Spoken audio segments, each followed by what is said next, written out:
नमस्कार। बेलुका 7:30 बजेको नेपाल लाइभ समाचारमा स्वागत छ। म पुष्पा केसी। सुरुमा प्रमुख समाचार शीर्षकहरू। 24 घण्टा यता थप 11 जना कोरोना संक्रमितको मृत्यु, 137 पुगे मृतक। काठमाडौँ उपत्यकामा 182 सहित शुक्रबार 838 जनामा कोरोना संक्रमितको संख्या 30,000 नाघ्यो। स्वास्थ्य सामग्री खरिदमा अनियमितता गरेको आरोप लागेको ओम्नी समूह क्षतिपूर्ति माग दाबी गर्दै सर्वोच्च अदालत पुग्यो। दुवै पक्षलाई छलफलमा बोलाउने आदेश। 1 दर्जन गन्तव्यमा भदौ 16बाट अन्तर्राष्ट्रिय उडानको तयारी।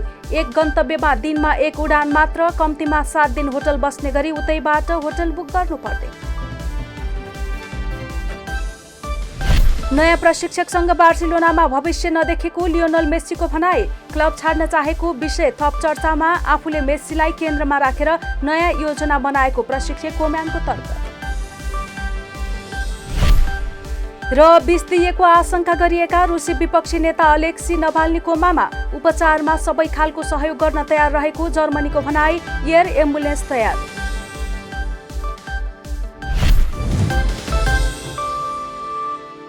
अब समाचार विस्तारमा। नेपालमा गत 24 घण्टामा 11 जना कोरोना संक्रमितको मृत्यु भएको छ। यो सँगै कोरोना संक्रमित मृतकको संख्या 137 पुगेको स्वास्थ्य तथा जनसङ्ख्या मन्त्रालयले जनाएको छ। विभिन्न 11 जिल्लाका 11 जनाको मृत्यु भएको हो। मोरङ, पर्सा, बारा, सप्तरी, सर्लाही, काठमाडौँ, ललितपुर, चितवन, मकवानपुर, दोलखा र प्युठानमा 1-1 जना कोरोना संक्रमितको मृत्यु भएको हो। यस्तै काठमाडौँ उपत्यकामा शुक्रबार 182 जनामा कोरोना भाइरसको संक्रमण भेटिएको छ। पछिल्लो 24 घण्टामा काठमाडौँमा 142, ललितपुरमा 25 र भक्तपुरमा 15 जनामा कोरोना संक्रमण पुष्टि भएको मन्त्रालयका प्रवक्ता डाक्टर जागेश्वर गौतमले बताएका छन्। यो सँगै उपत्यकामा कोरोना संक्रमितको संख्या 2881 पुगेको छ।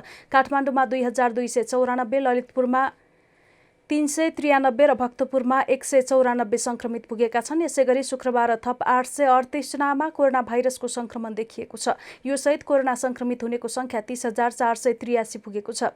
यस्तै 250 जना कोरोना संक्रमण मुक्त भएका छन्। यो सहित नेपालमा हालसम्म 18,214 जना उपचारपछि निको भएका छन्।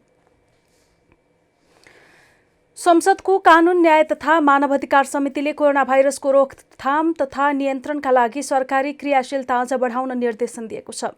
शुक्रबार बसेको समितिको भर्चुअल बैठकले स्वास्थ्य तथा जनसङ्ख्या मन्त्रालयका निमित्त सचिव रोशन पोखरेल, स्वास्थ्य सेवा विभागका महानिर्देशक डाक्टर दिपेन्द्र रमण सिंह र एपिडेमियोलोजी तथा रोग नियन्त्रण महाशाखा निर्देशक वासुदेव पाण्डेसँगको छलफलपछि सरकारी काम कारबाहीलाई अझ व्यवस्थित बनाउन निर्देशन दिएको हो। सभापति कृष्णभक्त पोखरेलका अनुसार समितिले कोभिड-19 को संक्रमण तीव्र गतिले फैलिरहेको हुँदा तत्काल देशभरका 77 वटै जिल्लाका सदरमुकाममा PCR परीक्षण हुने व्यवस्था मिलाउन निर्देशन दिएको छ।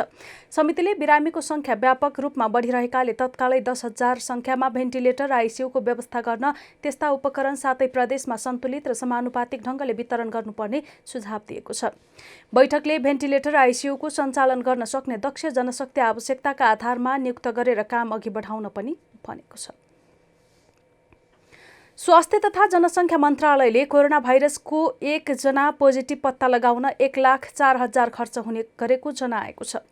मन्त्रालयको नियमित कोरोना ब्रिफिङका क्रममा प्रवक्ता डाक्टर जागेश्वर गौतमले हालसम्म PCR परीक्षणका लागि सरकारले 3 अर्ब 18 करोड 94 लाख 44 हजार खर्च भएको जानकारी दिए।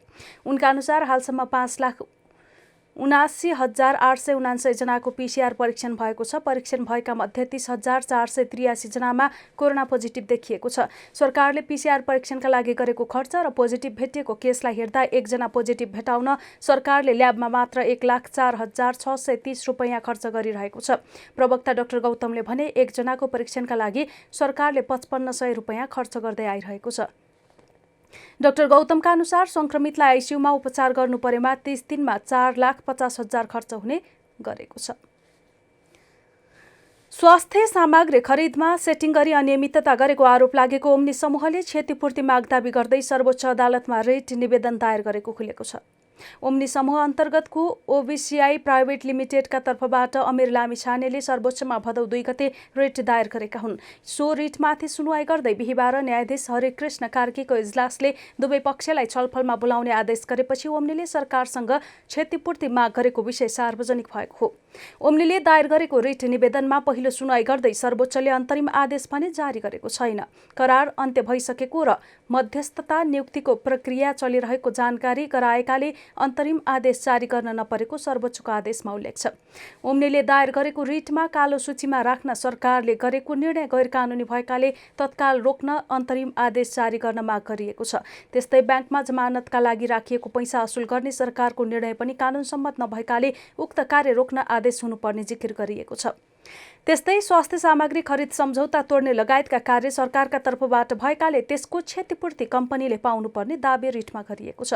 2076 चैत 14 गते हिमालयन ब्याङ्क लिमिटेडबाट $5,16,922 अमेरिकी डलर बराबर जमानत रकम दाखिला गरेको र सो रकम जफत नगर्न अन्तरिम आदेश जारी हुनुपर्ने माग रिटमा गरिएको छ। नेपाल राष्ट्र ब्याङ्कले सम्पूर्ण ब्याङ्क तथा वित्तीय संस्थाको प्रवर्धक शेयरमा लगानी गर्नेहरूको विवरण खोज्न थालेको छ। केन्द्रीय ब्याङ्कले हरेक वर्ष सम्पूर्ण ब्याङ्क तथा वित्तीय संस्थाका प्रवर्धकको विवरण सङ्कलन र अध्यावधिक गर्ने गरी विवरण सङ्कलनको काम अघि बढाउन लागेको हो। देशभित्र तथा बाहिरबाट ब्याङ्क तथा वित्तीय संस्थामा लगानी गर्ने व्यक्ति तथा संस्थाको विवरण सङ्कलन गर्ने तयारी अघि बढेको राष्ट्र ब्याङ्क स्रोतले जानकारी दिएको छ। राष्ट्र ब्याङ्कले हरेक वर्ष असार मसान्तमा कायम रहेका प्रवर्धकहरूको विवरण खोजी गर्ने तयारी गरेको हो। त्यसमा उनीहरूले गरेको लगानी, उनीहरूको उपस्थिति र अन्य आबद्धता पनि खोजिने केन्द्रीय ब्याङ्क स्रोतले जानकारी दिएको छ। ब्याङ्क तथा वित्तीय संस्था सम्बन्धी ऐन अनुसार नेपाली नागरिक तथा विदेशी सङ्घ संस्थाले नेपालको वित्तीय क्षेत्रमा लगानी गर्न सक्छ। राष्ट्र ब्याङ्कले अहिले ब्याङ्क तथा वित्तीय संस्थामा लगानी गर्ने नेपाली नागरिक तथा विदेशी संस्थाको विवरण सङ्कलन गर्न लागेको हो। ब्याङ्क तथा वित्तीय संस्थाको संस्थापक शेयरमा प्राथमिक रूपमा तथा दोस्रो बजारबाट लगानी हुने गरेको छ। दोस्रो बजारमा पनि वित्तीय संस्थाको संस्थापक शेयर कारोबार हुने भएकाले वर्षेनी प्रवर्धक फेरिन सक्छन्। नेपाल राष्ट्र ब्याङ्कका अनुसार अहिले 26 वाणिज्य ब्याङ्क, 13 विकास ब्याङ्क, 22 वित्त कम्पनी, 90 लघुवित्त वित्तीय संस्था र एउटा पूर्वाधार लगानी ब्याङ्क सञ्चालनमा छन्। संस्कृति, पर्यटन तथा नागरिक उड्डयन मन्त्रालयले भदौ 16 देखि 1 दर्जन विदेशी गन्तव्यमा हवाई सेवा सुरु गर्ने तयारी गरेको छ। शुक्रबार मन्त्री योगेश भट्टराई र सरोकारवाला निकायका प्रतिनिधिहरू बीचको छलफल यस्तो निष्कर्षमा पुगेको हो। मलेसिया, संयुक्त अरब इमिरेट्स, दक्षिण कोरिया, थाइल्याण्ड, जापान, चीन, हङकङ, अस्ट्रेलिया, नयाँ दिल्ली, युरोप तथा अमेरिका लगायतका देशमा रहेका नेपाली नागरिक मात्रै बोक्ने गरी उडान गर्ने सहमति भएको बैठकमा सहभागी एक मन्त्रालयका अधिकारीले बताए। तर यी गन्तव्यमा दैनिक एक मात्र उडान गर्ने सहमति समेत भएको छ। यसरी व्यावसायिक उडानबाट आउने नेपालीहरूले पनि कम्तीमा 7 दिन होटल बस्ने गरी उतैबाट होटल बुक गर्नुपर्ने, पीसीआर अनिवार्य गरेको हुनुपर्ने लगायतका विषयमा समेत प्रतिनिधिहरू बीच सहमति भएको छ। यसैगरी विदेशबाट उद्धार गरी हवाई उडानबाट स्वदेश फर्काइने नागरिकलाई होटल सङ्घ नेपालका क्वारेन्टाइनका लागि स्वीकृत सदस्य होटलहरूले सेवा उपलब्ध गराउनेछन्। स्वीकृत सरकारी प्रक्रिया अनुसार विदेशबाट आएकाहरू न्यूनतम 7 रात होटलमा अनिवार्य बस्नुपर्नेछ। पीसीआर परीक्षणबाट संक्रमण नभएको प्रमाणित भएपछि मात्र चेकआउट गर्न पाउने, सरकारको स्वास्थ्य मापदण्ड पालना गरी बिहान बेलुकाको सबै खानपिन होटलबाटै उपलब्ध गर्नुपर्ने जस्ता व्यवस्था गरिएको छ। क्वारेन्टिनका लागि सेवा उपलब्ध गराउने होटल सङ्घ नेपालका सदस्य होटलहरू पर्यटक स्तरीयदेखि 5 तारेसम्मका छन्। प्रति व्यक्ति न्यूनतम 1800 र त्यसमाथिको होटलको स्तर अनुसारको शुल्क स्वीकृत भएको होटल सङ्घ नेपालले जनाएको छ। हामी नेपाल लाइभ समाचारमा छौँ। अब अन्तर्राष्ट्रिय समाचार। विष दिएको आशंका गरिएका एकजना रुसी विपक्षी नेता अलेक्सी नभाल्नीको उपचारमा सबै खालको सहयोग गर्न तयार रहेको जर्मनीले जनाएको छ। राष्ट्रपति भ्लादिमिर पुटिनका खरो आलोचक नभाल्नी रुसको एउटा अस्पतालमा कोमामा रहेको उनका समर्थकहरूले बताएका छन्। भ्रष्टाचार विरोधी अभियानकर्ताहरूको छवि बनाएका नभाल्नी आन्तरिक उडानका क्रममा बेहोस भएपछि उनी सवार जहाजलाई आपतकालीन रूपमा अवतरण गराइएको थियो। चिकित्सकहरूले उनी ओम्स सहरको एउटा अस्पतालमा कोमामा रहेको र उनको जीवन रक्षाको निम्ति प्रयास गरिरहेको बताएका छन्। नभाल्नीको समूहले विमानस्थलको क्याफेमा उनलाई चियामा विष हालेर दिएको आशंका गरेका छन्। उनका समर्थकहरूको त्यस्तो भनाइपछि जर्मन चान्सलर एङ्गेला मर्केलले नभाल्नीलाई आवश्यक पर्ने हरेक सहयोग गर्न आफ्नो देश तयार रहेको बताएकी छन्। जर्मनीको पीस फाउन्डेसनले नभाल्नीलाई लिन रुस जानको निम्ति एउटा एयर एम्बुलेन्स तयारी अवस्थामा रहेको जनाएको छ। राष्ट्रपति भ्लादिमिर पुटिनका कट्टर आलोचक 44 वर्षीय नभाल्नी उनको विरोध गरेकोमा कैयौं पटक जेल परेका थिए। उनले गत जुन महिनामा संविधान सुधारको निम्ति गरिएको मतदानलाई र संविधानको उल्लङ्घनको संज्ञा दिएका थिए।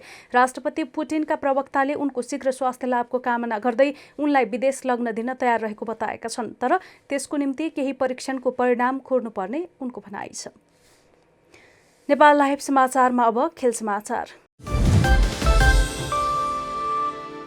स्पेनिस क्लब बार्सिलोनाका कप्तान लियोनल मेस्सीले क्लब छाड्न चाहेको विषय थप चर्चामा आएको छ। नवनियुक्त प्रशिक्षक रोनाल्ड कोम्यानसँगको भेटमा उनले आफूले बार्सिलोनामा भविष्य नदेखेको बताएका छन्। यो सिजन उपाधिविहीन रहेको बार्सिलोना च्याम्पियन्स लिग क्वार्टर फाइनलमा बायर्न म्युनिखसँग 8-2ले हारेपछि मेस्सीले क्लब छाड्ने हल्लाहरू चलिरहेका थिए। च्याम्पियन्स लिगको हारपछि बिदामा रहेका मेस्सी बिदा छुट्याएर प्रशिक्षकसँग भेट्न आएका थिए। क्लबमा अझै 1 वर्षको सम्झौता बाँकी रहेका मेस्सीलाई सहज रूपमा बाहिरिने अवसर भने छैन। 700 मिलियन युरोको महँगो रिलिज क्लज र कोरोना महामारीका कारण सङ्कटमा रहेको फुटबल बजारमा उनको बहिर्गमन कठिन देखिन्छ। बार्सिलोना कुनै पनि हालतमा उनलाई रोक्न लागि परेको छ। खराब सिजनपछि प्रशिक्षक क्विके सेटियन र टेक्निकल सेक्रेटरी इरिक अबिडाललाई बर्खास्त गरेको बार्सिलोनाले 2 दिनपछि नयाँ प्रशिक्षक नियुक्त गरेको हो। प्रशिक्षक कोमानले आफूले मेस्सीलाई केन्द्रमा राखेर नयाँ योजना बनाएको बताइरहेका छन्। च्याम्पियन्स लिग क्वार्टर फाइनलमा बायर्न म्युनिखसँग 8-2ले हारेको बार्सिलोना यो सिजन उपाधिविहीन बनेको हो। ला लिगाको उपाधि समेत गुमाएको टिमलाई च्याम्पियन्स लिगको लज्जास्पद हारले नयाँ प्रशिक्षक खोज्न बाध्य बनाएको हो। यस्तै बार्सा टिभीसँगको अन्तर्वार्तामा बार्सिलोनाका अध्यक्ष जोसेफ मारिया बर्टामेउले पहिलो रोजाइको टिममा निकै फेरबदल हुने, जसका कारण केही सिनियर खेलाडीले क्लब छाड्नुपर्ने बताएका छन्। नेपाल लाइभ समाचार सकिएको छ। समाचारको अन्त्यमा प्रमुख समाचारका शीर्षकहरू फेरि। 24 घण्टा यता थप 11 जना कोरोना संक्रमितको मृत्यु, 137 पुगे मृतक। काठमाडौँ उपत्यकामा 182 सहित शुक्रबार 838 जनामा कोरोना संक्रमण, संक्रमितको संख्या 30,000 नाग्यो। स्वास्थ्य सामग्री खरिदमा अनियमितता गरेको आरोप लागेको ओम्नी समूह क्षतिपूर्ति माग दाबी गर्दै सर्वोच्च अदालत पुग्यो। दुवै पक्षलाई छलफलमा बोलाउने आदेश। 1 दर्जन गन्तव्यमा भदौ 16बाट अन्तर्राष्ट्रिय उडानको तयारी। 1 गन्तव्यमा दिनमा 1 उडान मात्र, कम्तीमा 7 दिन होटल बस्ने गरी उतैबाट होटल बुक गर्नुपर्ने। नयाँ प्रशिक्षकसँग बार्सिलोनामा भविष्य नदेखेको लियोनल मेस्सीको भनाई। क्लब छाड्न चाहेको विषय थप चर्चामा, आफूले मेस्सीलाई केन्द्रमा राखेर नयाँ योजना बनाएको प्रशिक्षक कोम्यानको तर्क। र विष दिएको आशंका गरिएका रुसी विपक्षी नेता अलेक्सी नभाल्नी कोमामा, उपचारमा सबै खालको सहयोग गर्न तयार रहेको जर्मनीको भनाई। एयर एम्बुलेन्स तयार।